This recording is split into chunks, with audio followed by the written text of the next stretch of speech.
क्या निराश हुआ जाए। चैप्टर 3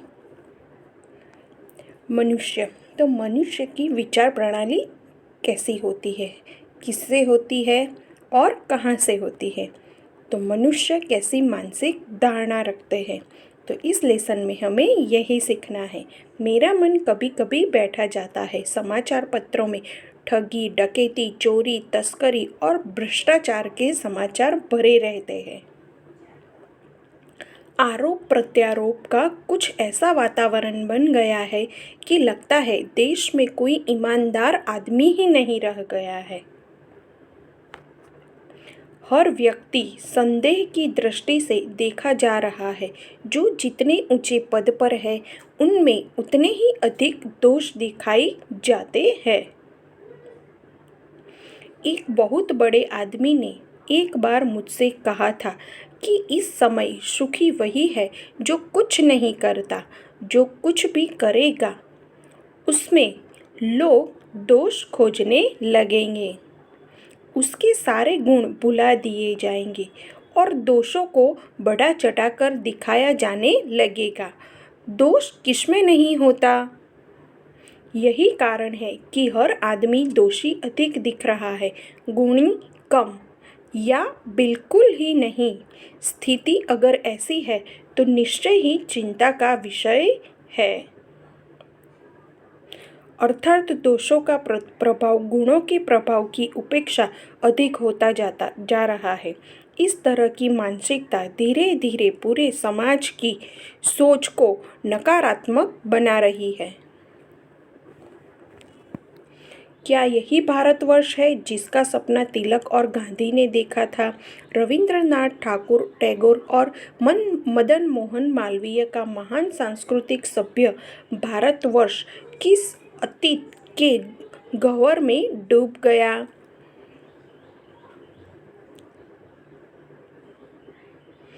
आर्य और द्रविड़, हिंदू और मुसलमान, यूरोपीय और भारतीय आदर्शों की मिलन भूमि मानव महासमुद्र क्या सूख ही गया।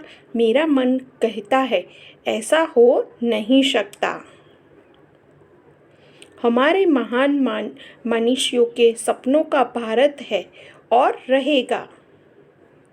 अर्थात भारतीय समाज की बुनियाद अनेकता में एकता की भावना की सुदृढ़ता के लिए सभी महापुरुषों ने बहुत प्रयत्न किए। उन्हें हम व्यर्थ नहीं जाने देंगे। यह सही है कि इस दिनों कुछ ऐसा माहौल बना है कि ईमानदारी से मेहनत करके जीविका चलाने वाले निरीह और भोले भाले श्रमजीवी पीस रहे हैं और झूठ तथा फरेब का रोजगार करने वाले फल फूल रहे हैं। ईमानदारी को मूर्खता का पर्याय समझा जाने लगा है। सच्चाई केवल भीरू और बेबस लोगों के हिस्से पड़ी है।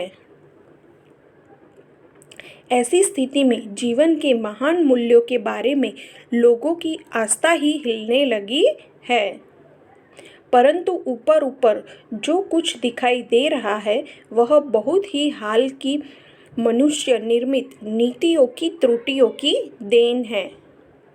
हुआ यह है कि इस देश के कोटि कोटि दरिद्र जनों की हीन अवस्था को दूर करने के लिए ऐसे अनेक कायदे और कानून बनाए गए हैं जो कृषि, उद्योग, शिक्षा और स्वास्थ्य की स्थिति को अधिक उन्नत और सुचारू बनाने के लक्ष्य से प्रेरित है। परंतु जिन लोगों को इन कार्यों में लगना है उनका मन सदा पवित्र नहीं होता। प्रायः वे ही अपना लक्ष्य भूल जाते हैं और अपनी ही सुख सुविधा की ओर ज्यादा ध्यान देने लगते हैं। व्यक्ति का चित्त सदा आदर्शों द्वारा चालित नहीं होता। जितने बड़े पैमाने पर इन क्षेत्रों में मनुष्य की उन्नति के विधान बनाए गए उतनी ही मात्रा में लोभ, मोह जैसे विकार भी विस्तृत होते गए, लक्ष्य की बात भूल गए। आदर्शों को मजाक का विषय बनाया गया और संयम को दकियानुसी मान लिया गया। परिणाम जो होना था वह हो रहा है। यह कुछ थोड़े से लोग के बढ़ते हुए क्षोभ का नतीजा है, परंतु इससे भारतवर्ष के पुराने आदर्शों और भी अधिक स्पष्ट रूप से महान और उपयोगी दिखाई देने लगे हैं। कहने का तात्पर्य यह है कि यदि समाज प्रगतिशील है तो व्यक्ति का जीवन भी सुविधाजनक होगा, परंतु यदि समाज उन्नत नहीं है तो व्यक्ति कितना भी धनी क्यों न हो, उसका जीवन सुविधाजनक नहीं हो सकता। भारतवर्ष सदा कानून को धर्म के रूप में देखता आ रहा है। आज एकाएक कानून और धर्म में अंतर कर दिया गया है। धर्म को धोखा नहीं दिया जा सकता, कानून को धोखा दिया जा सकता है। यही कारण है कि लोग धर्मशील नहीं हैं। वे कानून की त्रुटियों से लाभ उठाने में संकोच नहीं करते। इस बात के पर्याप्त प्रमाण खोजे जा रहे हैं कि समाज के ऊपरी वर्ग में चाहे जो भी होता रहा हो, भीतर भीतर भारतवर्ष अब भी यह अनुभव कर रहा है कि धर्म कानून से बड़ी चीज है। अब भी सेवा, ईमानदारी, सच्चाई और आध्यात्मिकता के मूल्य बने हुए हैं। वे दब अवश्य गए हैं, लेकिन नष्ट नहीं हुए हैं। आज भी वह मनुष्य से प्रेम करता है, महिलाओं का सम्मान करता है, झूठ और चोरी को गलत समझता है, दूसरों को पीड़ा पहुंचाना पाप समझता है। समाचार पत्रों में जो भ्रष्टाचार के प्रति इतना आक्रोश है, वह यही साबित करता है कि हम ऐसी चीज़ों को गलत समझते हैं और समाज में उन तत्वों की प्रतिष्ठा कम करना चाहते हैं जो गलत तरीके से धन या मान संग्रह करते हैं। ये सभी उदाहरण साबित करते हैं कि धर्म के कारण हमें सही गलत की समझ अब भी बनी हुई है। दोषों का पर्दाफाश करना बुरी बात नहीं है। बुराई यह मालूम होती है कि किसी के आचरण के गलत पक्ष को उद्घाटित करके उसमें रस लिया जाता है। बुराई में रस लेना बुरी बात है।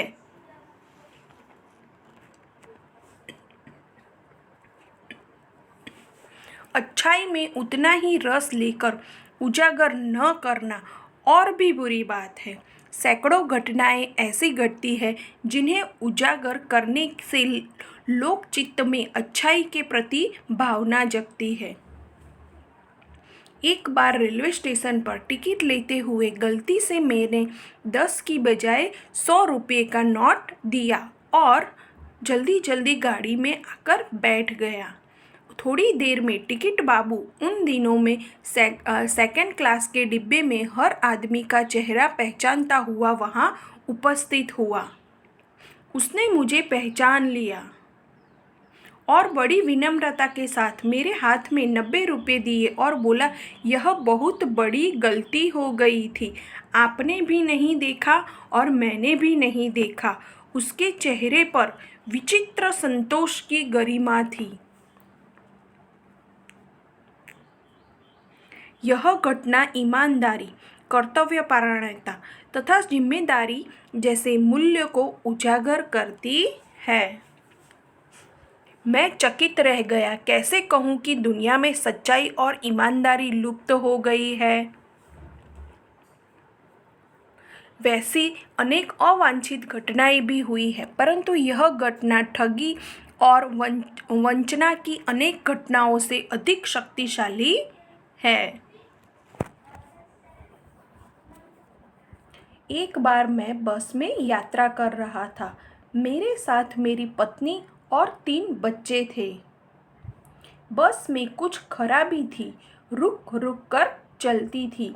गंतव्य से कोई 8 किलोमीटर पहले ही एक निर्जन सुनसान स्थान में बस ने जवाब दे दिया। रात के कोई 10 बज गए थे। बस में एक यात्री घबरा गया। कंडक्टर ऊपर गया और एक साइकिल लेकर चलता बना। लोगों को शक हो गया कि हमें धोखा दिया जा रहा है। बस में बैठे लोगों की तरह तरह की बातें शुरू कर दी। किसी ने कहा यहाँ डकैती होती है, 2 दिन पहले इस तरह एक बस को लूटा गया था। परिवार सहित अकेला मैं ही था। बच्चे पानी पानी चिल्ला रहे थे।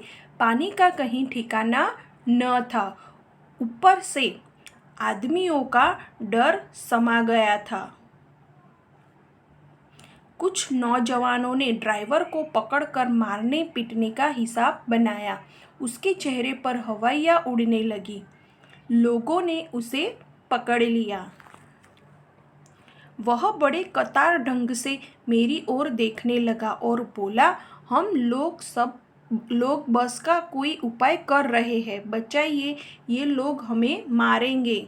डर तो मेरे मन में भी था, पर उसकी कतार मुद्रा देखकर मैंने यात्रियों को समझाया कि मारना ठीक नहीं है। परंतु यात्री इतने घबराए हुए थे कि वे मेरी बात सुनने को तैयार नहीं हुए। कहने लगे, इसकी बातों में मत आइए, धोखा दे रहा है। कंडक्टर को पहले ही डाकुओं के यहाँ भेज दिया है। मैं भी बहुत भयभीत था, पर ड्राइवर को किसी तरह मारपीट से बचाया। 1.5-2 घंटे बीत गए। मेरे बच्चे भोजन और पानी के लिए व्याकुल थे। मेरी और पत्नी की हालत बुरी थी। लोगों ने ड्राइवर को मारा पीटा तो नहीं, पर उसके बस से उतारकर एक जगह घेर कर रखा। कोई भी दुर्घटना होती है तो पहले ड्राइवर को समाप्त कर देना उन्हें उचित जान पड़ा। मेरी गिड़गिड़ाने का कोई विशेष असर नहीं पड़ा। उसी समय क्या देखता हूँ कि एक खाली बस चली आ रही है और उस पर हमारा बस कंडक्टर भी बैठा हुआ है। उसने आते ही कहा, अड्डे से नई बस लाया हूँ, इस बस पर बैठ जाइए। फिर एक लोटे में पानी और थोड़ा सा दूध मेरे पास लेकर आया और बोला, पंडित जी, बच्चों का रोना मुझसे देखा नहीं गया, वही दूध मिल गया, थोड़ा सा लेता आया। यात्रियों में फिर जान आई। सबने उसे धन्यवाद दिया, ड्राइवर से माफ़ी मांगी और 12 बजे से पहले ही सब लोग बस अड्डे पहुंच गए। कैसे कहूँ, मनुष्यता एकदम समाप्त हो गई। कैसे कहूँ कि लोगों में दया माया रही ही नहीं गई। जीवन में न जाने कितनी ऐसी घटनाएं हुई है जिन्हें मैं भूल नहीं सकता। ठगा भी गया हूँ, धोखा भी खाया है, परंतु बहुत कम स्थलों पर विश्वासघात नाम की चीज़ मिलती है। केवल उन्हीं बातों का हिसाब रखोगे जिनमें धोखा खाया है तो जीवन कष्टकर हो जाएगा। परंतु ऐसी घटनाएं भी बहुत कम नहीं है जब लोगों ने अकारण सहायता की है, निराश मन को ढाढ़स दिया है और हिम्मत बढ़ाई है। कविवर रविंद्रनाथ ठाकुर ने प्रार्थना गीत में भगवान से प्रार्थना की थी कि संसार में केवल नुकसान ही उठाना पड़े, धोखा ही खाना पड़े तो ऐसे अवसरों पर भी हे प्रभु मुझे ऐसी शक्ति दो कि मैं तुम्हारे ऊपर संदेह न करूं। कहने का तात्पर्य यह है कि कुछ लोगों के गलत व्यवहार की वजह से हम सन्मान मार्ग छोड़कर गलत व्यवहार नहीं करना चाहिए। यदि हम सही मार्ग पर चलेंगे तो समाज और देश सन्मान मार्ग पर चलने हुए प्रगति की ओर अग्रसर होगा। मनुष्य की बनाई जो विधियां गलत नतीजे तक पहुंच रही है तो उन्हें बदलना होगा। वस्तुतः आए दिन इन्हें बदला ही जा रहा है, लेकिन अब भी आशा की ज्योत बुझी नहीं है।